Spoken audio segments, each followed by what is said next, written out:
हो गया हमारा, लेकिन कोई दिक्कत नहीं मेरे भाई, हम लाइव आ चुके हैं, ठीक है ना। अब ऑफलाइन क्लासेस भी धीरे धीरे ओपन होगी तो कुछ तो असर पड़ेगा ना आप लोगों पर, धीरे धीरे पड़ेगा ज़रूर, ठीक है। चलिए सब लोग आ जाइए जल्दी से, आज त्रिभुज स्टार्ट होने वाला है भाई साहब, ठीक है ना। त्रिभुज के हम लोग देखेंगे समरूप आकृति क्या होती है और सर्वांगसम आकृतियाँ क्या होती है और समरूप आकृति क्या होती है, त्रिभुज कितने प्रकार के होते हैं, सब कुछ हम लोग देखेंगे। लेकिन सबसे पहले आप आ तो जाओ जल्दी से मेरे भाई, जितना तेज हो सके मेरे सभी बच्चे लाइव आ जाइए, ठीक है। आप लोग सोच रहे होंगे गुरुजी आज लाइव नहीं आएंगे, लेकिन हम लाइव आ चुके हैं, क्योंकि जो आप लोगों को वादा किया था भाई साहब उसको तो पूरा करना पड़ेगा ना। मैंने बोला था कि आज पढ़ाऊंगा, इसलिए मैं लाइव हूँ अभी, ठीक है। जल्दी से आप सभी लोग लाइव आ जाओ तेजी में। अरे यार, और मैंने ख़राब कर दिया क्या? अब कैसा दिख रहा है? अब ठीक है मेरे ख्याल से, है ना। चलो चलो चलो चलो मेरे बच्चे। अब क्या ऐसा है ना, यूट्यूब में कुछ देर बाद दिखाता है, जो लोग जुड़ते हैं ना थोड़ी देर बाद दिखाता है कि जुड़ गए लोग। मेरे बच्चे जिस वीडियो को अगर आप लोग बाद में देखोगे, अगर आप लाइव नहीं देख पाओगे इस क्लास को, तो मैं आपको कहना चाहता हूँ, ठीक है ना, आप आराम से देखना पूरा क्लास, आपके फ़ायदे की बात करूँगा इस क्लास में, पूरा क्लास को बढ़िया से देखना, ठीक है। आ जाओ, गुड मॉर्निंग पप्पू यादव कह रहे हैं भाई साहब, गुड मॉर्निंग सभी को मेरे बच्चे। चलो आ जाओ सब लोग तेजी में, सब लोग लाइव आकर के बताइए क्या आप लोगों ने एपी वाला चैप्टर ठीक कर लिया। एपी मैंने पूरा पढ़ाया जी आप लोगों को, एक एक क्वेश्चन मैंने बुक से कराया एपी के, कोई क्वेश्चन मैंने नहीं छोड़ा। चलिए अब आते हैं कॉन्सेप्ट पर, स्टार्ट करते हैं क्लास को, ठीक है। जो हमारा रियल कॉन्सेप्ट है हम उस पर बात करते हैं। Yes sir, yes sir, yes sir, आ गए सब लोग। Good morning Prince Kumar. चलो मेरे बच्चे, जुड़ोगे बाद में दिखाई पड़ेगा मुझे, अभी तो इंस्टेंट नहीं दिखाई पड़ रहा है। चलो तो सबसे पहले हम लोग देख लेते हैं त्रिभुज के बारे में, है ना, क्योंकि त्रिभुज चैप्टर पढ़ने वाले तो त्रिभुज के बारे में तो पता होनी चाहिए बच्चों। तो कोई भी जो त्रिभुज होता है ना, एक त्रिभुज मैं ले लेता हूँ, कोई भी त्रिभुज जो होता है उसके बारे में अच्छे समझना आप लोग। एक समतल तल होता है, उसमें हमने 3 भुजा डाला जी, हमने 3 भुजा डाला, ठीक है ना, हमने 3 भुजा डाला जी, ये ए बी और ये सी, ठीक है ना। हमने 3 भुजा डाल करके त्रिभुज बनाया। इस त्रिभुज का नाम बताओ जल्दी से, कब से स्टार्ट हुआ सर जी? अभी लोग भाई लोग अभी तुरंत स्टार्ट हुआ मेरे बच्चे, जल्दी इस त्रिभुज का नाम बताओ। तो सर इस त्रिभुज का नाम जो होगा, सर नाम जो इस त्रिभुज का होगा, इसे जो हम डिनोट करेंगे वो ए बी सी, या तो हम इसे ऐसे कहेंगे त्रिभुज ए बी सी, या हम कह सकते हैं इसी को त्रिभुज, किसी भी एक भुजा को आप लेकर के बी ए सी कह सकते हो, या आप त्रिभुज सी ए बी भी कह सकते हो। तो इस त्रिभुज का नाम, किसी भी त्रिभुज का नाम देने के लिए सबसे पहले आप लोगों को आया तो कमेंट कीजिए। चलो बच्चों, तो सबसे पहली बात है कि किसी भी त्रिभुज का आप नाम देने के लिए सीखो। जल्दी बोलो, आ गया समझ में? नाम देने के लिए सीख लिए? यस, सीख लिए।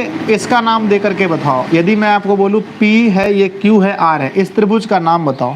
पहले नाम देने के लिए सीखो यार, स्टार्टिंग तो यहीं से होता है, बच्चा वाला चीज़ है। तो नाम बोलो जल्दी से। तो आप बोलोगे सर पहला नाम होगा PQR, दूसरा आप बोल सकते हो, दूसरा पहले बोल सकते हो QPR, ठीक है ना, तीसरा बोल सकते हो त्रिभुज RPQ, ठीक है ना। इस तरह से आप और भी तरीके से लिख सकते हो। तो ये हमारा त्रिभुज का नाम हो गया। अगर आपको नाम देने के लिए अगर आ गया तो आप मुझे कमेंट करके बताओ मेरे बच्चे। यदि आप नाम देने के लिए सीख लिए किसी भी त्रिभुज में, अगर आप नाम देने के लिए सीख लिए तो कमेंट बॉक्स में यस कर दीजिए जल्दी जल्दी। यस सर, हो गया, सबको समझ में आ गया? यस यस यस, बहुत बढ़िया, सबको समझ में आ गया बच्चों। नाम देने के लिए सब लोग सीख गए हैं। चलिए अब हम बात करते हैं बच्चों कि अगर ये एक त्रिभुज है ना, अगर ये एक त्रिभुज है और इसका नाम अगर हमने ABC रखा, तो इसमें भुजा कितना है? कमेंट करके बताओ। इसमें कौन कौन सी भुजा है, जल्दी बताओ। इसमें कौन कौन सी भुजा है, कमेंट करके बताओ, ठीक है। तो आप बोलोगे सर भुजा इसको कहते हैं, ये वाला जो पार्ट देख रहे हो आप, ये जो AB है इसी को भुजा कहते हैं, ये AB है। तो पहला AB भुजा हो गया। दूसरा बताओ बच्चों, तो ये बोलोगे सर BC भुजा है, तो दूसरा BC भुजा हो गया। तीसरा बताओ, तीसरा AC भुजा है। तो ये 3 भुजा होता है, किसी भी त्रिभुज की 3 भुजाएं होती है, इसमें किसी को डाउट नहीं है? कोई दिक्कत नहीं है बच्चों, 3 भुजा होती है, जल्दी बताओ। नहीं है, कोई दिक्कत नहीं है सर जी। मेरे बच्चे ये बताओ, अगर मैं बात करता हूं किसके कोण कौन कौन से होंगे, कोण, कोण में बच्चे बहुत कंफ्यूजन करते हैं। इसमें कौन कौन से कोण हो सकते हैं, जल्दी बताओ।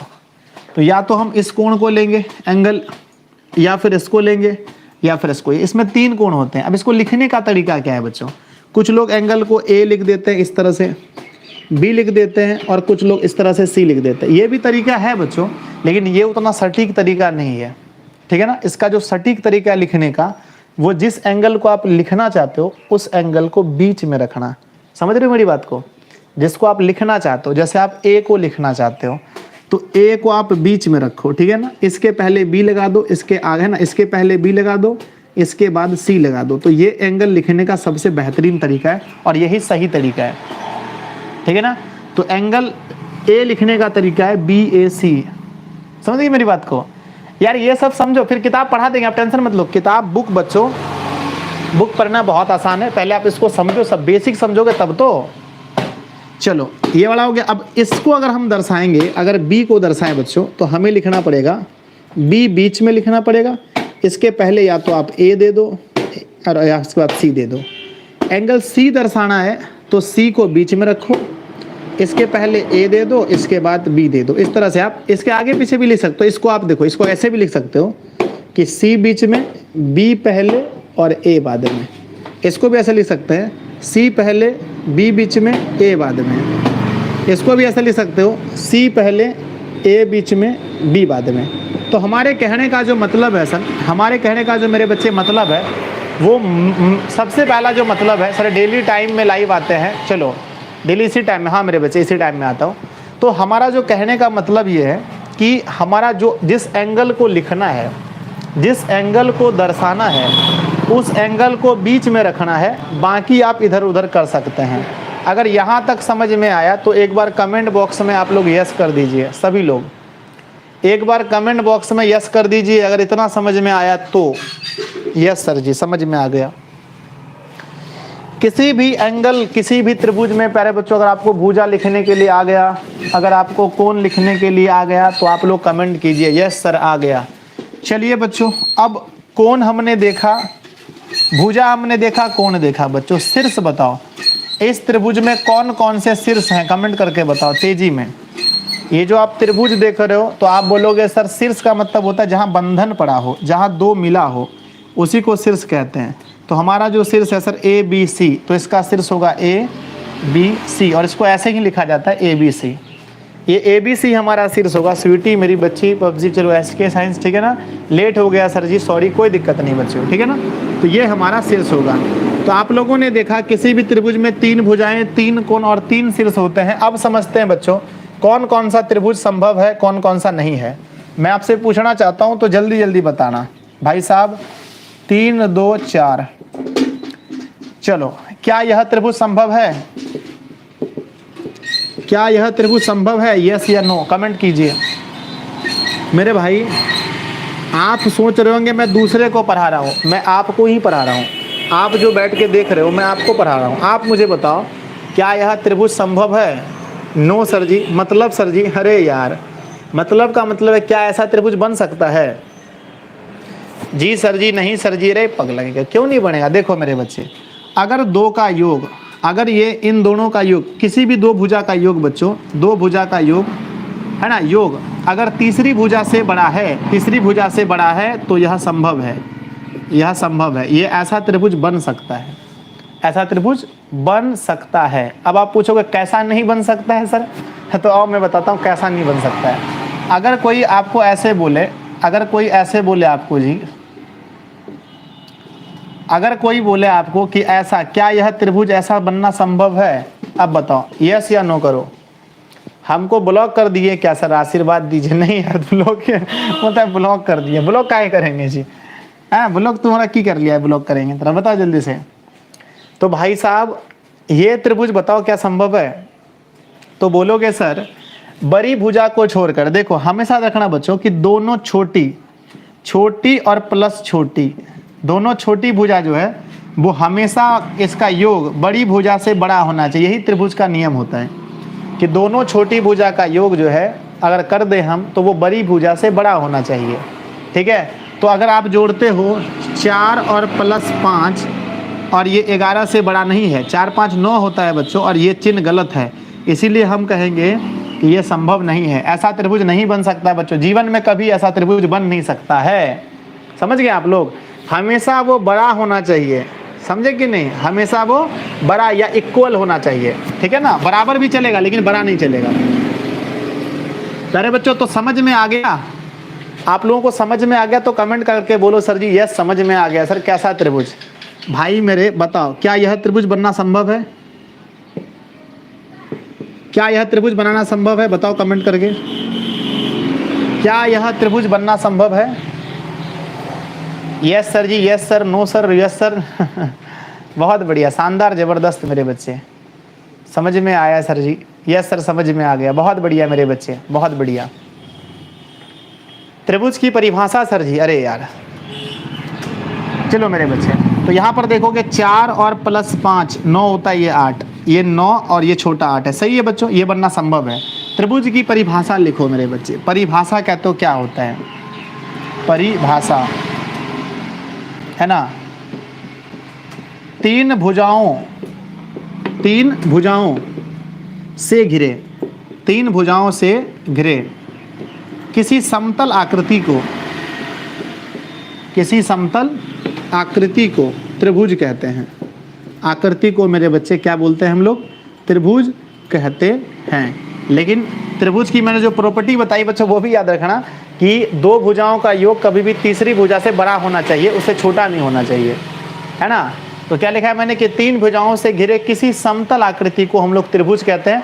कोई भी तीन भुजा से आप घेर दो, ऐसे पकड़ पकड़ के घेर दो यार, बुला बुला के घेर दो, एक्स वाई जेड कर दो मेरे बच्चे। त्रिभुज में अगर आपको दिक्कत होता है तो ये वीडियो आपके लिए मेरे बच्चे, ये क्लास आपके लिए। कभी लाइफ में त्रिभुज में दिक्कत नहीं होगा। ओके गुरुजी, ओके ओके, ठीक है। यहाँ तक बताओ, दिक्कत नहीं तो मुझे कमेंट करके बोलो यस सर कोई दिक्कत नहीं है, बताओ जल्दी से। अब चलिए मेरे बच्चे, अब पढ़ लेते हैं थोड़ा सा त्रिभुज के प्रकार के बारे में, ठीक है ना। अभी बहुत सारी चीज़ें पढ़नी है। त्रिभुज के प्रकार मेरे बच्चे, त्रिभुज के प्रकार, तीन तरह से त्रिभुज होता है, मैंने आपको पढ़ाया है मेरे भाई। त्रिभुज के प्रकार कितने प्रकार के होते हैं त्रिभुज? अगर भुजा के आधार पर देखें, अगर हम लोग भुजा के आधार पर देखें तो तीन तरह के होते हैं। पहला होता है मेरे बच्चे समबाहु त्रिभुज, दूसरा होता है समद्विबाहु त्रिभुज, और तीसरा होता है विषम बाहु त्रिभुज। क्या होता है बच्चों? विषम बाहु त्रिभुज, विषम बाहु त्रिभुज, ठीक है ना। इसमें क्या होता है सर, हम अभी जुड़े हैं। अरे मेरे बच्चे, समबाहु का मतलब होता है सभी भुजा बराबर, सभी भुजा बराबर, बराबर।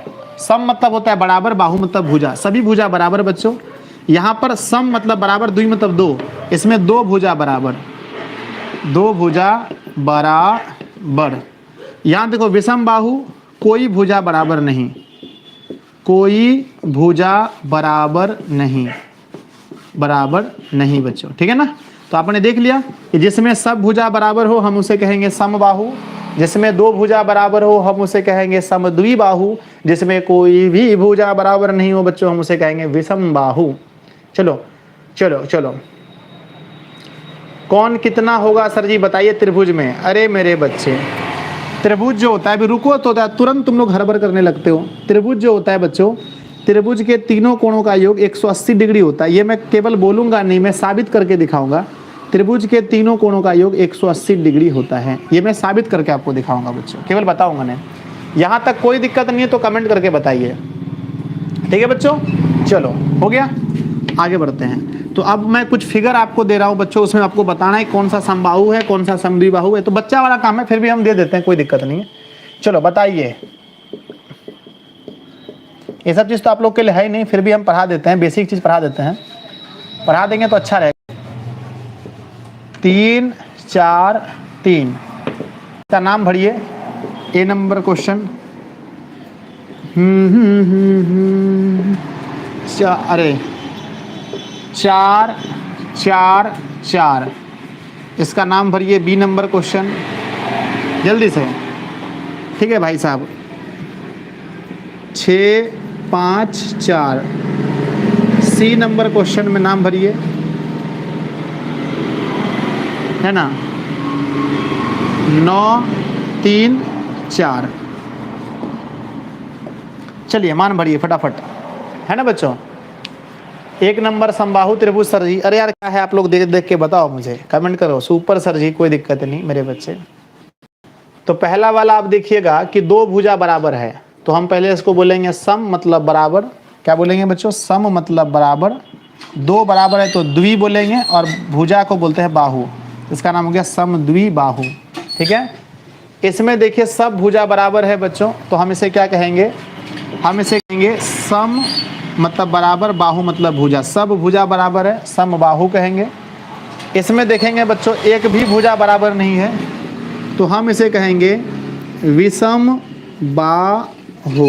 इसे कहेंगे विषम बाहु। ठीक है ना। चलो अब ये वाला तो त्रिभुज ही नहीं है बच्चों, ये वाला तो त्रिभुज ही नहीं है। गलत गलत। क्यों नहीं है त्रिभुज? क्योंकि मैंने बताया था बच्चों, कभी भी इन दोनों भुजा के योग से बड़ा तीसरा भुजा नहीं होना चाहिए। अगर तीसरा भुजा इन दोनों से बड़ा हो गया तो गलत है। आप ऐसा लेकर खींच ही नहीं पाओगे। आप कंपास में खींच कर देखना बच्चों, इंच लेकर के खींच के देखना, ऐसा त्रिभुज आप बना ही नहीं पाओगे। ठीक है ना। 3 सेंटीमीटर लोगे, 4 सेंटीमीटर, तो ये मिलेगा ही नहीं। ठीक है ना। मिलेगा तो कोई इससे बाहर चला जाएगा। ठीक है ना। इसको अगर मिलाओगे ना, ऐसे देखो, नहीं समझ में आया, बहुत बच्चों को लगता है सर ऐसा क्यों होता है ऐसा। तो अगर आप मिलाओगे जब, तो ये 4 सेंटीमीटर इतना होगा, 3 इतना होगा, खींचोगे तो यहाँ चल जाएगा। ठीक है ना। जबकि त्रिभुज का मतलब होता है बच्चों की मिलना चाहिए, तो कभी भी ऐसा नहीं होगा। समद्विबाहु त्रिभुज, समकोण त्रिभुज। सर यार रुक जाओ, समकोण अभी कहाँ से आ गया? तुम लोग यही बात है ना बच्चों, नॉलेज ठीक नहीं लगता। समकोण को यहाँ पर कहाँ से घुसे डाल, तो बताओ। चलो, तो हमने देखा भाई साहब कि त्रिभुज 3 तरह से होता है, समबाहु, विषमबाहु और समद्विबाहु। ठीक है ना। चलो अब हम आगे बढ़ जाएं। यहाँ तक कोई दिक्कत नहीं तो कमेंट करके बताओ। यदि यहाँ तक अगर आपको दिक्कत नहीं है तो कमेंट करके बोलो सर कोई दिक्कत नहीं है, आगे चलो। ओके सर समझ गए। मेरे बच्चे जल्दी बताओ। नो प्रॉब्लम गुरुजी, नो प्रॉब्लम। चलो ठीक है बच्चों, आगे बढ़ जाते हैं। बढ़ जाएं? यस सर, कोई दिक्कत नहीं है। चल मेरे बच्चे आगे बढ़ते हैं। देखो, कभी भी कोई आपसे पूछे त्रिभुज के तीनों कोणों का योग कितना होता है बच्चों, तो ये ए हुआ, ये बी हुआ और ये सी हुआ। ठीक है ना। तो ये जो तीनों एंगल होते हैं, ये जो तीनों एंगल होते हैं बच्चों, ये एंगल ए, एंगल बी और एंगल सी, तीनों जो होते हैं, मैं आपको एक चीज़ बताना चाहता हूँ। ठीक है ना। अच्छे से बता रहा हूँ, ध्यान से देखना बच्चों, अच्छे से देखना है ना। होता तो 180 डिग्री है। पहले ये बताओ कितने बच्चे इस बात को मानते हैं, रुक जाओ, कितने बच्चे इस बात को मानते हैं कि ये जो वृत्त होता है इसका एंगल कितना होता है? टोटल बताओ, वृत्त में टोटल कोण कितना होता है? कमेंट कर दीजिए। Yes sir 360। ठीक है बच्चों, 360 होता है। तो हम जब आधा वृत्त बनाएंगे भाई साहब, आधा वृत्त अगर हम बनाएंगे तो आधा वृत्त में एंगल कितना होगा बताइए जल्दी से। आधा वृत्त में बताइए कितना होगा? तो सर आधा वृत्त में 180 होगा। कितना होगा सर? आधा वृत्त होता है 180 का। अब इसको साबित करने के लिए हम यहीं से एक लकीर देते हैं बच्चों, यहाँ से हम एक लकीर देते हैं इस तरह से। ठीक है ना। हमने दिया और इस तरह से हमने एक लकीर दिया। ठीक, आराम से देखना। और हमने इसके ऊपर में एक रेखा खींच दिया जी। इस तरह से हमने इसके ऊपर में क्या खींच दिया? रेखा खींच दिया, है ना। तो आप लोग पढ़े होंगे बच्चों कि ये कोण उतना ही होता है जितना ये कोण होता है। ये वाला 180 आपको याद रखना है, ये वाला 180 है। तो ये जो एंगल होता है, ये एंगल इसके बराबर होता है। तो ये एंगल बराबर होगा, है ना। ये एंगल बराबर होगा ना, बोलो हाँ। अरे यार होगा। अगर मान के चलो मैंने इसका नाम दिया 1 2 और 3, तो एंगल 1 के बराबर हमारा होगा। इसका एंगल देता हूँ 5, तो ये एंगल 5 बराबर है, क्योंकि ये कोण जो ना एकांतर कोण कहते हैं। ये दोनों कोण आपस में बराबर होता है, एकांतर कोण आपस में बराबर होता है। और ये वाला कोण के बराबर ये होगा, देखो ये होगा 3, इसका नाम छेद दो, है ना। तो अब आप देख सकते हैं जी, अब आप देख सकते हैं कि पहले से ये, यस सर, पहले से आपको पता है बच्चों कि एंगल 1 2 और 3 पहले से आपको पता है बच्चों, पहले से पता है ना। आप जानते हैं कि एंगल 1 और एंगल 2 और एंगल 3 बराबर मिलके 180 डिग्री होता है। अब ई पूछेगा सर ई कैसे हुआ? तो मेरे बच्चे ये तो नियम ही है ना कि एक वृत्त में 360 होता है, उसका आधा 180 होता है। ये हमारा 180 है। अब हमें साबित करना है बच्चों, हमें साबित करना है क्या कि ये जो एंगल आप देख रहे हैं, ये जो है ना, एक त्रिभुज के अंदर का तीनों कोण यानी 2, 5 और 6, 2, 5 और 6 बराबर कितना है 180 डिग्री। ये हमें साबित करना है बच्चों, ठीक है ना। तो हम LHS से लेते हैं, LHS से अगर हम लेते हैं तो लिखते हैं एंगल 2, एंगल 5 और एंगल 6। एक सवाल हम आपसे पूछें, बताइएगा, पूछे जी, बताइएगा, बताइए आप हमको कि एंगल 5 किसके बराबर है, एंगल 5 किसके बराबर है, जल्दी बताइए, जल्दी से बताइए कि एंगल 5 किसके बराबर है, तेजी में। यस सर बताएंगे, बताइए जो बताइएगा तो। सर लाइव कितने बजे आता है, 10 बजे, बताओ जल्दी। तो एंगल 5 जो है बच्चों वो एंगल 1 के बराबर है। तो 5 के जगह पर हम लिख सकते हैं इस तरह से, एंगल 2 और प्लस, जहां पर 5 है बच्चों, अरे जहां पर 5 है बच्चों वहां 1 लिख सकते हैं, बोलो हाँ या ना। यस सर जी 1 के बराबर है। अब फिर दूसरा हम आपसे पूछेंगे एंगल 6 किसके बराबर है, बोलिए। एंगल 6 किसके बराबर है, बोलो, चुप काहे हो गए जी, बताओ ना जल्दी। तो एंगल 6 जो है बच्चों, 6 जो है वो 3 के बराबर है, 3 के बराबर है। तो आप इसको रिप्लेस कर सकते हो, क्योंकि ये कोण कैसे होते हैं बच्चों, ये जो कोण है आप ऐसे लिख सकते हो कि एंगल 1 बराबर एंगल 5 और एंगल 3 बराबर एंगल 6। ये कौन से कोण होते हैं बच्चों, ये एकांतर कोण है। कैसे कोण है, एकांतर कोण, एकांतर कोण बराबर होता है, पता होगा आप लोग को। तो अब आप देखो इसको आप सीधा लिखोगे एंगल 1 एंगल 2 प्लस एंगल 3। तो आप मुझे जल्दी से बताओ 1 2 3, आप ही ने बोला था अभी ना 180 डिग्री होता है, बोला था ना आपने कि 1 2 3 180 डिग्री होता है, जल्दी कमेंट करके बताओ। यस सर बोला था, आपने बोला था 1 2 3 180 डिग्री होता है, तो ये भी कितना होगा 180 डिग्री होगा, है ना। तो ये क्या हुआ मेरे बच्चे, प्रमाणित हो गया, प्रमाणित हुआ, क्या हुआ, प्रमाणित हुआ। तो आज के बाद अगर कभी कोई अगर आपको बोलेगा प्रमाणित करने के लिए बच्चों, तो इस तरह से आप प्रमाणित करके भी उसको बता सकते हैं कि त्रिभुज के तीनों कोणों का योग 180 डिग्री होता है, ठीक है। चलिए आगे बढ़ जाते हैं अगले क्वेश्चन की ओर। नेक्स्ट क्वेश्चन, बहुत बढ़िया, चलिए चलो जी, आप लोग नोट कर लेना या तो इसका स्क्रीनशॉट जो करना है कर लो यार।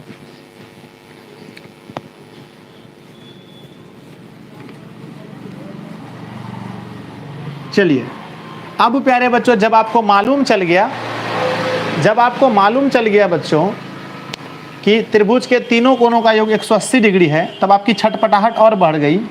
आपने जानना चाहा सर कि ABC एक त्रिभुज है, ये अगर 67 डिग्री है और ये हमारा 44 डिग्री है, तो एंगल C कितना होगा। ये आपके मन में जागने की उत्सुकता हो गई, तो जल्दी से आप बता दो कि ये वाला एंगल क्या होगा। आप बोलोगे सर कमाल करते हैं आप, आपने पढ़ाया था कि angle A plus angle B plus angle C बराबर 180 होता है, और एंगल A दे दिए हैं 67 डिग्री और B दे दिए हैं 44 डिग्री, तो एंगल CA ना पूछ रहे हैं, तुरंत ही बन जाएगा। जोड़िएगा तो हासिल रहा 111 डिग्री प्लस में angle C is equal to 180, angle C is equal to 180 में जाके 111 घट गया सर, तो ये बचा 9 और 7 में से 6। देखो तो आंसर 69 डिग्री आया है, 69 आया है, बताओ तो जल्दी से। अनुपमा 79 क्यों लिख रही है, 69 ना होगा जी, है ना। तो 69 डिग्री आंसर होगा, आप लोग देख लीजिए। यस सर 69 डिग्री होगा। मेरे बच्चे अगर आपको वीडियोस अच्छी लग रही है, क्लास अच्छी लग रही है यार, लाइक करो सब लोग, ठीक है ना। अपने दोस्तों में भी शेयर कीजिए, मैं नहीं कहता हूँ तो आप लोग यार छोड़ देते हो। मेरे बच्चे दोस्तों में शेयर ज़रूर करना, ठीक है।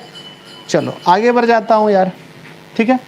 तो इस तरह से आप आराम से बना सकते हो, लेकिन जब है ना, याद रखना, अगर इसी में इस तरह से दे दिया जाए बच्चों, अगर इस तरह से दे दिया जाए कि ये वाला एंगल A है, ये वाला एंगल B है, ये वाला एंगल C है, ये 2x है बच्चों, ये वाला हमारा 3x है ना, और ये वाला मान के चलो 4x है, ठीक है ना।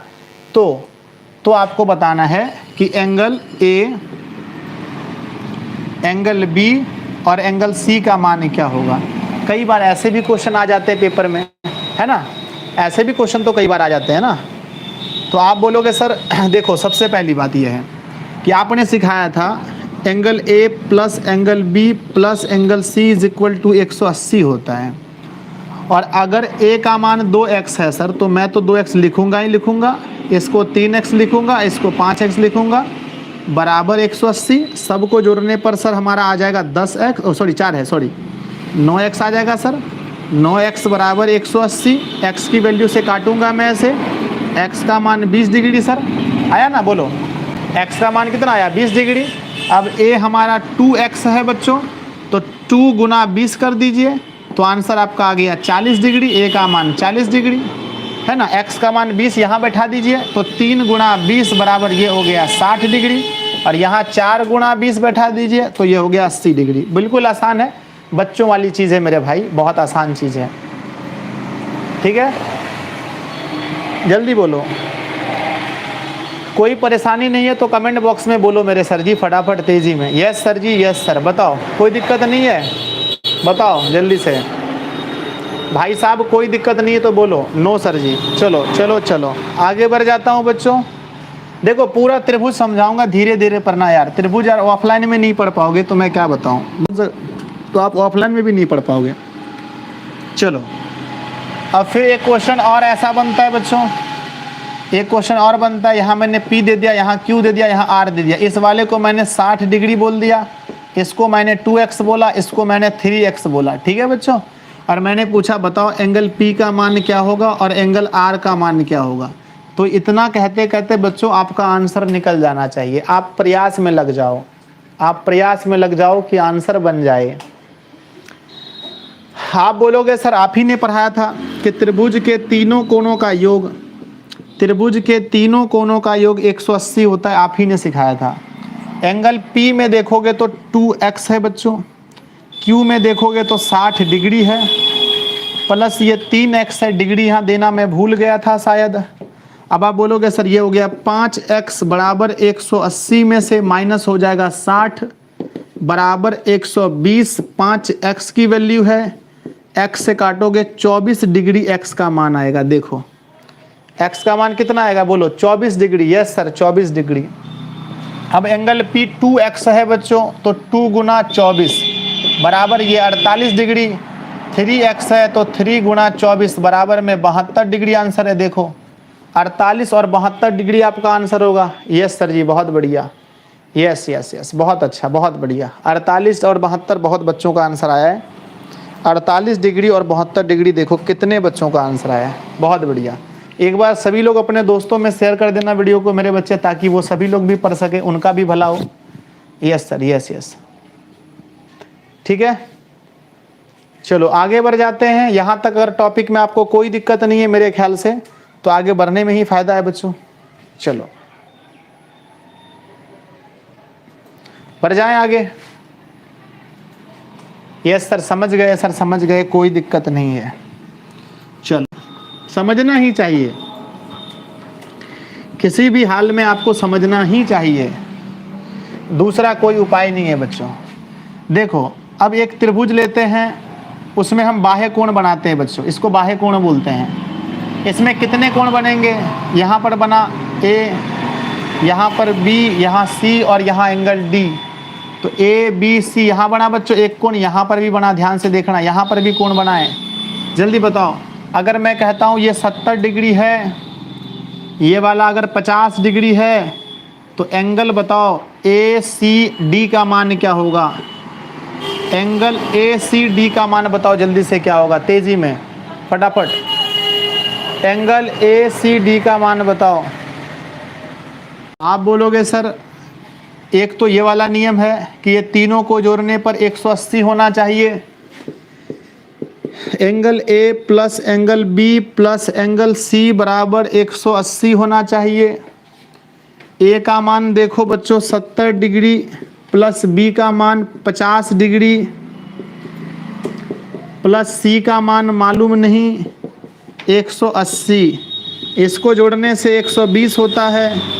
180 डिग्री माइनस 120 बराबर में 60 डिग्री। देखो एंगल C का मान आ गया यहाँ 60 डिग्री, ये वाला पार्ट, ठीक है बच्चों 60 डिग्री, ठीक है। अब आपको याद रखना है कि ये जो है हमारा आधा वृत्त है बच्चों, आधा। अगर ये वाला पार्ट 60 आ गया तो ये वाला पार्ट 120 होगा। तो हमारा जो एंगल आएगा भाई साहब, इसीलिए हम कहते हैं एंगल ए से D is equal to 120 degree. देख लीजिए सब लोग, कितना आएगा 120 डिग्री। इसका दूसरा नियम हमने आपको पढ़ाया था, इसका दूसरा नियम हमने पढ़ाया था बच्चों, बाह्य कोण। बाह्य कोण बराबर होता है दोनों अंतः कोणों का योग। बोलोगे सर पहले क्यों नहीं बताया? दोनों अंतः कोणों का योग बच्चों, अंतः कोणों का योग। Very simple, it is very simple बच्चों, बहुत आसान होता है। दोनों अंतः कोणों का योग, तो दोनों अंतः कोण कौन है? 50 और 70। तो 50 डिग्री प्लस 70 डिग्री बराबर 120 डिग्री। बोलो कोई दिक्कत? आप थोड़ी सी स्माइल कर लो यार, चेहरे पर स्माइल ला दो। सर जी ये तो मज़ा आ गया मेरे बच्चे, ये तो मज़ा आ गया। बोलोगे सर कितना आसान है, बाह्य कोण बराबर दोनों अंतः कोणों का योग। ये तो सर जी मज़ा वाला क्वेश्चन है। बहुत बढ़िया बच्चों, ठीक है। यस सर जी, स्माइल हो गई थोड़ी सी। चलो चलो चलो चलो, अब कोई ऐसा क्वेश्चन आपके सामने आता है तो क्या छोड़ोगे आप? किसी भी हाल में नहीं छोड़ोगे। अब कोई अगर ऐसा क्वेश्चन आपको दे दे भाई साहब, अगर कोई ऐसा क्वेश्चन दे दे आपको, ठीक है, A B C D 130 degree 65 degree, बताओ एंगल ए का मान क्या होगा? अगर आपने बता दिया तो समझो आपका दिमाग बहुत चल रहा है। पंकज कुमार, करण हंस रहे हो मेरे बच्चे, आंसर कर दो जल्दी से, जल्दी से आंसर कर दो इस क्वेश्चन का। 50 सर जी, गलती मत करना फिर देखना बच्चों, भारी गंजन है आपको। यस, आप बोलोगे सर दोनों अंतः कोणों का योग। सर आपने पढ़ा था कि बाह्य कोण बराबर, आपने पढ़ाया था सर बाह्य कोण बराबर दोनों अंतः कोणों का योग। दोनों अंतः कोणों का योग। बाह्य कोण सर जी कितना है? 130 डिग्री बराबर में दोनों अंतः कोण का मतलब कौन कौन सा कोण आ गया बच्चों? एंगल ए और angle B. Angle A plus में एंगल बी। एंगल ए मालूम नहीं, एंगल बी मालूम है 65 डिग्री, और ये हो गया 130। 65 आकर के लेस कर दो मेरे बच्चे, 65 घटा दो इसमें तो एंगल ए निकलेगा, और एंगल ए बराबर का 65 डिग्री ही आएगा। देखो 65 डिग्री ही आएगा। बहुत सारे बच्चों ने तो यार बाजी मार ली 60 कह के, है ना प्यारे बच्चों? ये गलती कर दिया आपने, कभी गलती नहीं करना है आपको। हौसला रखना है अपने आप में जुनून रखना है, जोश रखना है, क्वेश्चन को गलती होने नहीं देना है यार। यस सर जी, मेरा सही है सर, बिल्कुल मेरे बच्चे, होगा। प्रयास करने से क्या नहीं होता है, प्रयास मेरे बच्चे बहुत बड़ी चीज़ होती है, ठीक है। कोई दिक्कत नहीं सर जी, हो गया तो चलो। तो हमने त्रिभुज में कुछ चीज़ें को देखा बच्चों।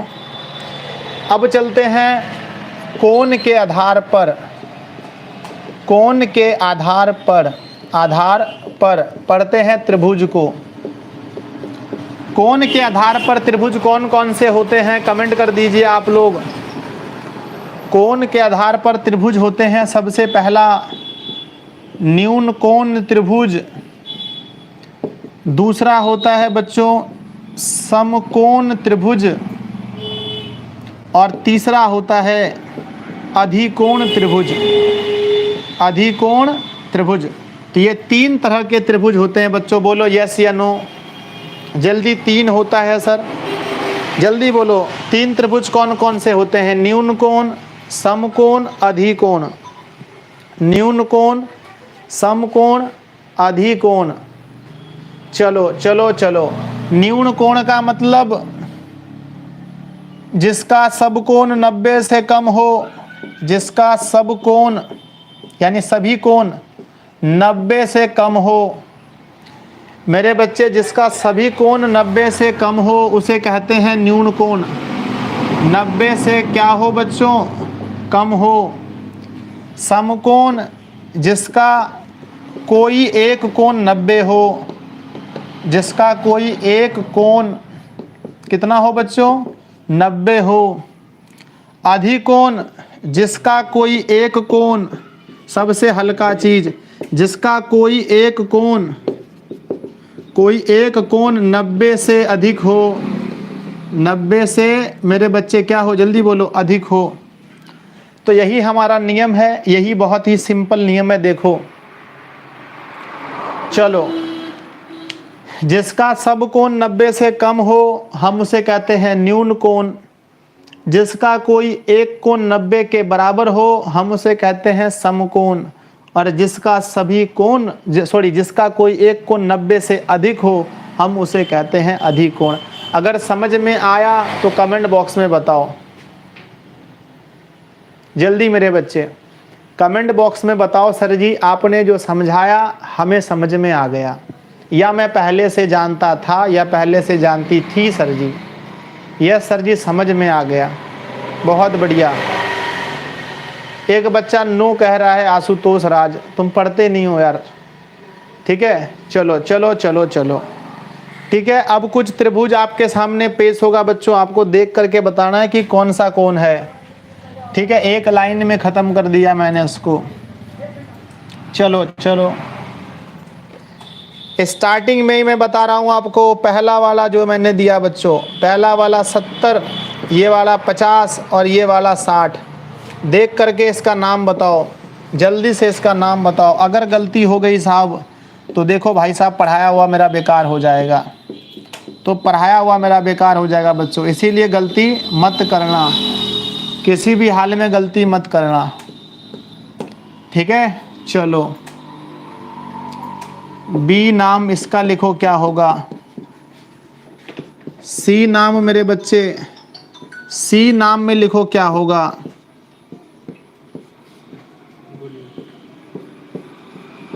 जल्दी से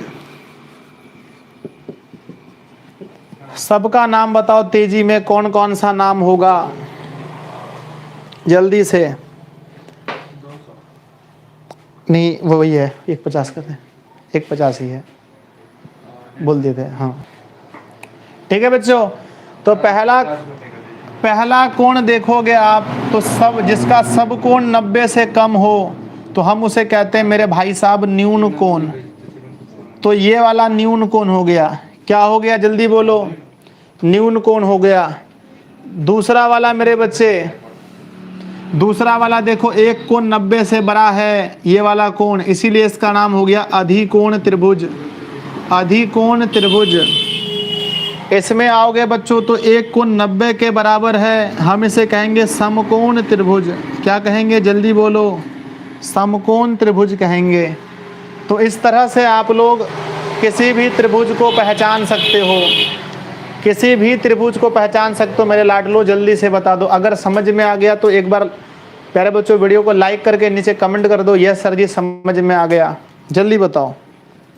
तो 3 तरह के ही त्रिभुज होते हैं बच्चों, वेरी सिंपल, बहुत आसान होता है। चलिए, yes sir ji, yes yes yes, बहुत बढ़िया बहुत बढ़िया। चलो चलो, ठीक है, यस सर समझ में आ गया। चलो अब चलते हैं, कुछ और बेसिक को समझते हैं बच्चों। सबसे बड़ा आपको आज समझना है बच्चों, समरूप क्या होता है और सर्वांगसम क्या होता है। आप बोलोगे सर कहाँ लेके चले गए, मेरे बच्चे जहाँ लेके जा रहा हूँ वहीं पर रहना। समरूप आकृति क्या होता है, सर्वांगसम क्या होता है। मेरे बच्चे अगर 2 आकृति देखने में एक जैसा है तो हम उसे समरूप कहेंगे। क्या बोला मैंने, फिर से बोल के दिखाओ। यदि कोई 2 आकृति देखने में एक जैसा है तो हम उसे समरूप कहेंगे। फिर से बोलूं, यदि कोई 2 आकृति देखने में एक जैसा है तो हम उसे समरूप कहेंगे। आकार बच्चों, जिसके आकार समरूप में क्या होता है बच्चों, इसके आकार समान होते हैं, इसके आकार समान होते हैं बच्चों, समान होते हैं। अब कुछ बच्चे समझ लेते हैं कि आकार का मतलब ये हुआ सर जी कि ऐसा, सर जी 4 सेंटीमीटर का ये है तो ये भी 4 सेंटीमीटर होगा। मेरे बच्चे गलत पढ़ते हो आप, दिमाग आपका ठीक काम नहीं कर रहा है।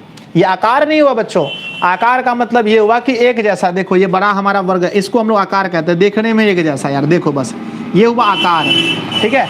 आकार समान होगा लेकिन इसकी जो मेरे है ना, है ना, समरूप वैसी आकृति इसके आकार एवं आमाप, इसके जो आमाप है बच्चों, इसके जो आमाप हो जाएंगे, आमाप जो हो जाएंगे, आमाप जो होंगे वो समान नहीं होंगे, समान नहीं होंगे, ठीक है ना।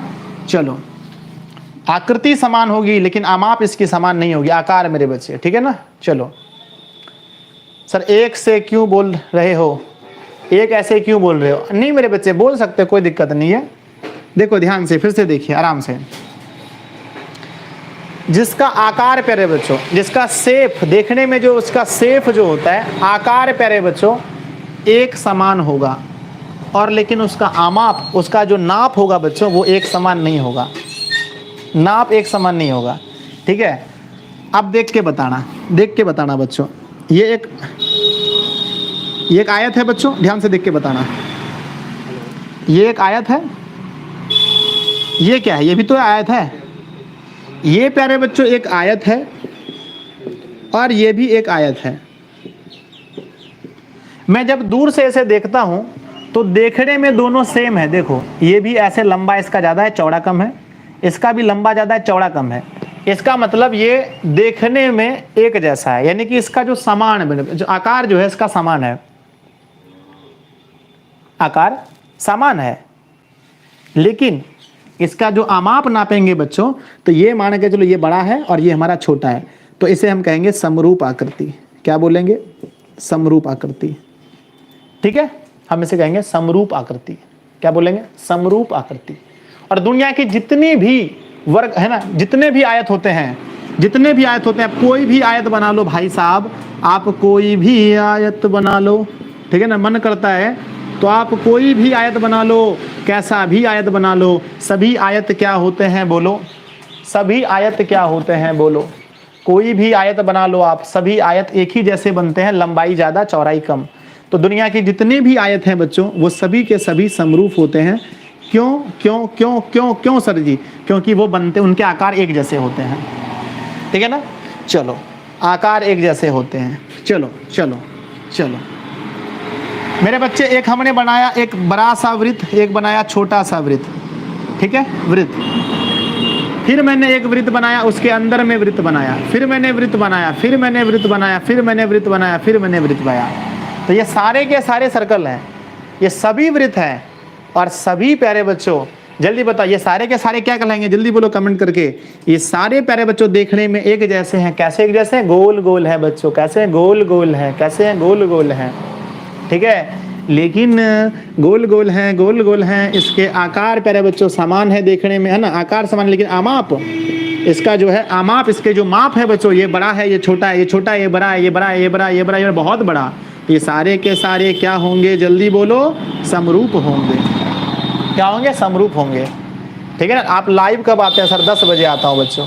तो आपने सीख लिया कि समरूप क्या होता है, समरूप क्या होता है मेरे बच्चे, आपने सीख लिया कि यदि कोई दो आकृति जिसके आकार एक जैसे हो लेकिन आमाप अलग अलग हो, हम उसे समरूप कहते हैं, ठीक है ना। चलो चलो चलो चलो चलो अब चलते हैं भाई साहब, आप मुझे बताओ, आप कॉपी पे नोट करके लिखो यार, जो इंपॉर्टेंट बातें होती है बच्चों हम उसे बक्से में लिखते हैं, तो बक्से में लिखो, बक्से में लिखो, ताकि कहीं आग उग लग जाए तो लेके भागना पड़े। बक्से में लिखो कि सभी वर्ग कॉमा आयत कॉमा वृत्त एवं समबाहु त्रिभुज, एवं समबाहु त्रिभुज समरूप होते हैं, समरूप होते हैं बच्चों। ये इंपॉर्टेंट टॉपिक है, एक स्टार जो बदल दे आपकी दुनिया मेरे बच्चे, वही स्टार ये है कि जितने भी सभी वर्ग, दुनिया के जितने भी वर्ग हैं, जितने भी आयत हैं, जितने भी वृत्त हैं, एवं है ना, एवं समबाहु त्रिभुज, उसकी भी सब भुजा बराबर होती है, सारे के सारे समरूप होते हैं। कोई दिक्कत, कोई दिक्कत नहीं बच्चों। चलो चलो चलो चलो चलो चलो चलो ठीक है। अब चलते हैं भाई साहब सर्वांगसम आकृति की ओर। यहाँ तक समझ में आ गया? तो मेरे बच्चे, अगर आप लोग चैनल पर पहली बार हो भाई साहब तो सब्सक्राइब जरूर करना, ठीक है ना। और सब्सक्राइब करके मेरे बच्चे नोटिफिकेशन जरूर ऑन करना, ताकि आपको अगली वीडियोस की नोटिफिकेशन मिलेगी। नहीं तो आप बोलोगे सर कब लाइव आते हो, ये वो, अब चलते हैं सर्वांगसम आकृति। सर्वांगसम क्या होता है बच्चों? सर्वांगसम, ठीक है ना। सर्वांगसम आकृति क्या होता है? यदि कोई ऐसी आकृति जिसके आकार समान होने चाहिए, आकार समान होने चाहिए और आमाप भी समान होने चाहिए, जिसके आकार एवं आमाप, है ना, दोनों सेम है बच्चों, हम उसे कहते हैं सर्वांगसम आकृति। कोई ऐसा आकृति हो जो दूर से देखो तो देखने पर भी एक जैसा लगे और सिर्फ बड़ा छोटा रहेगा और बराबर साइज का होना चाहिए, जिसका शेप और साइज, अंग्रेजी में हम इसे कह सकते हैं शेप, प्यारे बच्चों, शेप, है ना, जिसके शेप और उनका साइज दोनों सेम हो। अगर कोई चीज ऐसा है जिसका शेप भी सेम है और साइज भी सेम है तो हम उसे कहेंगे सर्वांगसम। क्या कहेंगे बोलो? सर्वांगसम कहेंगे, ठीक है ना मेरे बच्चे। अगर कोई ऐसा है, जैसे मान के चलो 1-2 सेंटीमीटर का त्रिज्या, एक मान लो सिक्का है और इतना ही बड़ा सिक्का है, दोनों सेम टू सेम बच्चों, भाई साहब सेम टू सेम, 2 सेंटीमीटर का और ये भी 2 सेंटीमीटर का, तो आप इसे क्या बोलोगे? बोलो यार ये तो, है ना, ये तो समान, इसका आकार भी समान है ना, अमाप भी समान है, सब कुछ अगर समान देखोगे आप लोग, है ना, तो आप इसको क्या बोलोगे? तो आप इसको बोलोगे सर्वांगसम। क्या बोलोगे? सर्वांगसम, ठीक है। और सर्वांगसम के साथ साथ प्यारे बच्चों एक नियम को भी फॉलो करें तो हम इसे समरूप भी कह सकते हैं, समरूप भी कह सकते हैं। आप बोलोगे सर कैसे, ये कैसे हो गया? एक ही चीज समरूप सर्वांगसम कैसे हो सकता है? हो सकता है, अगर कोई चीज सर्वांगसम है तो वो समरूप होगी, क्योंकि देखो यार, समरूप के लिए तो एक ही चीज चाहिए ना। समरूप के लिए तो अगर आकार भी समान है तब भी वो समरूप हो जाएगा, और अगर यहाँ दोनों समान है तो वो सर्वांगसम, है ना, सॉरी, अगर यहाँ दोनों समान है तो वो समरूप तो होगा ही होगा, बिल्कुल बात है। तो हम इसे समरूप भी कह सकते हैं, लेकिन अभी हम समरूप नहीं पढ़ेंगे बच्चों, हम पढ़ने वाले हैं सर्वांगसम। जैसे देखो, एक हमने बना दिया, एक बना दिया वर्ग, एक हमने 5 सेंटीमीटर का वर्ग बना दिया, 2 है ना, बना दिया 5 सेंटीमीटर का वर्ग, और ये भी बना दिया 5 सेंटीमीटर का वर्ग। तो बताओ मेरे बच्चे, ये दोनों वर्ग हैं? मान के चलो यार, छोटा बड़ा लग रहा है मुझे देखने में, चलो ये दोनों वर्ग है बच्चों। तो आप इसमें देखोगे इसकी नाप जो है, इसकी जो माप है, ये दोनों सेम टू सेम है, और जब सेम रहे तो हम इसे क्या कहते हैं? सर्वांगसम कहते हैं। तब हम इसे क्या कहते हैं बच्चों? सर्वांगसम कहते हैं। क्या कहते हैं? सर्वांगसम कहते हैं, ठीक है ना। चलो, तो अब जल्दी से कॉपी में नोट करके लिख दो कि जितने भी सर्वांगसम आकृति होती है वो समरूप हो सकता है। नोट करके लिखो, इंपॉर्टेंट चीज़ है, नोट करके लिखो कि सभी सर्वांगसम आकृतियाँ, सभी सर्वांगसम आकृतियाँ समरूप हो सकती है, समरूप हो सकती है बाबू मेरे, सभी सर्वांगसम आकृतियाँ समरूप हो सकती है। अब ऐसा देखो, जो बच्चा 2 चैप्टर पढ़ लिया है वो तो 1 चैप्टर बना सकता है, लेकिन जो बच्चा 1 चैप्टर पढ़ा है वो 2 चैप्टर कैसे बनाएगा? ठीक है, तो इसको लिख लो सब लोग, जल्दी से लिख लिया। लास्ट टॉपिक आज का समझो बच्चों, असमरूप आकृति क्या होता है। आपने समरूप समझा, सर्वांगसम समझा बच्चों, अब समझते हैं असमरूप क्या होता है। असमरूप बच्चों, ठीक है ना, जिसका आकार भी बराबर नहीं हो और आमाप भी बराबर नहीं हो, हम उसे कहते हैं असमरूप आकृति, ठीक है ना। जिसका ना तो आकार बराबर हो और ना तो आमाप बराबर हो। यार आमाप बराबर हो भी गया ना, तो अगर आकार बराबर नहीं है तो हम उसे समरूप नहीं कहेंगे, सॉरी असमरूप बोलेंगे उसको, हम उसे समरूप नहीं कहेंगे। जैसे देखो, ये हमारा हो गया जी एक आयत, ठीक है, और ये हो गया जी ये वाला। देखो तो क्या आपको एक जैसा लग रहा है देखने में? क्या ये दोनों आपको देख करके एक जैसे लग रहे हैं? देखो तो इसको, पूछो क्या हाल है जी, तुम कौन हो? तो हम आयत। तुम कौन हो? हम वृत्त। तुम्हारी क्या प्रॉपर्टी है? हमारी लंबाई चौड़ाई होती है। और तुम्हारी क्या होती है? हमारी त्रिज्या होती है। हमारा क्या होता है? परिमाप होता है। हमारा क्या होता है? परिधि होता है। हमारा क्या होता है? क्षेत्रफल होता है। तो बच्चों ये अलग चीज़ है, ये अलग चीज़ है, ठीक है ना। तो ये समरूप भी नहीं है, ना तो ये सर्वांगसम है मेरे बच्चे, ये है असमरूप। क्या है बच्चों? असमरूप है। ये कैसा है बच्चों? असमरूप। अगर पेपर में पूछे, जैसे आपके बुक में दिया गया बच्चों, जैसे आपके एग्जाम में आ जाता है, जैसे आपके एग्जाम में आ जाता है, किन्हीं बच्चों, किन्हीं 2 अलग अलग, अरे अलग अलग, किन्हीं 2 अलग अलग असमरूप आकृति, असमरूप आकृति के उदाहरण दें। आकृति के क्या दे बच्चों? उदाहरण दें। किन्हीं दो अलग अलग असमरूप आकृति के उदाहरण दें। तो सबसे पहले हम क्या देंगे? एक हमारा आयत है और एक हमारा ये है। पहला हो गया जी, फर्स्ट उदाहरण दे दिया। दूसरा देना है जी अलग अलग, तो हमने दे दिया इसको, ये हमारा एक वर्ग है बच्चों, ये हमारा क्या है? वर्ग है, और ये हमारा त्रिभुज है। बताओ, त्रिभुज है। तो ये तो कैसा कैसा हो गया बताओ? ये दोनों कैसे हैं बच्चों? तो आप बोलोगे सर ये असमरूप है, क्योंकि ये देखने में भी अलग है सर जी, असमरूप है। कभी भी कोई बच्चा धोखा से इसे उठा सकता है क्या? कभी नहीं उठा सकता। ये अलग चीज़ है, ये अलग चीज़ है। यार छोटा बड़ा में क्या होता है, किसी को धोखे से हम उठा सकते हैं, यार बड़ा उठाने के छोटा उठा लिया, लेकिन इसमें कभी होगा? यार बोला गोल है, इसको देखोगे अरे यार ये तो गोल है ही नहीं, बोले यहाँ पर तिनकुट है, यार ये तो हमारा चरकुट है। ठीक है बच्चों, तो ये सारे के सारे असमरूप आकृति होते हैं। तो मेरे बच्चे आज मैंने क्या क्या पढ़ाया आपको मैं एक बार में बता देना चाहता हूँ, क्योंकि क्लास का टाइम खत्म हो गया बच्चों। देखो आज मैंने आपको क्या क्या पढ़ाया। आज मैंने आपको पढ़ाया बच्चों कि त्रिभुज क्या होता है, त्रिभुज किसको कहते हैं, त्रिभुज के कोण कौन कौन से होते हैं, त्रिभुज का हम लोग क्या बोलते हैं, भुजा कैसे निकालते हैं, त्रिभुज के कोण को कैसे लिखते हैं, त्रिभुज के शीर्ष कोण से होते हैं, भुजा के आधार पर त्रिभुज कितने प्रकार के होते हैं, कोण के आधार पर त्रिभुज कितने प्रकार के होते हैं, और फिर उसके बाद हमने कुछ कोण निकालने के लिए सीखा। फिर हमने ये साबित करके दिखाया कि त्रिभुज के तीनों कोणों का योग 180 डिग्री होता है। फिर हमने आपको बताया मेरे बच्चे की समरूप आकृति क्या होती है, असमरूप आकृति क्या होती है, सर्वांगसम आकृति क्या होती है। यदि यहाँ तक कोई दिक्कत नहीं है तो कमेंट बॉक्स में एक बार यस गुरुजी लिख दो सब लोग। यदि यहाँ तक कोई दिक्कत नहीं है तो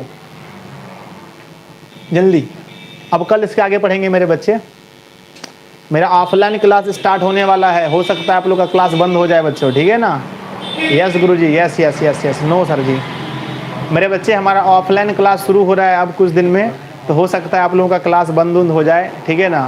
फिर भी मैं पूरा कर दूंगा, प्रयास करूंगा पूरा करने का जी। फिर तो टाइम नहीं मिलेगा मेरे बच्चे, टाइम नहीं मिलेगा, समझे कि नहीं? फिर क्या होगा कि 7-8 घंटा हमारा ऑफलाइन में चला जाएगा बच्चों। 5-6 बैच तो 6-7 बैच पढ़ाना पड़ जाएगा, 2 टाइम 1 टाइम, यार ये वो तो दिक्कत हो जाएगा, ठीक है? नहीं सर, क्या नहीं सर, बोलो।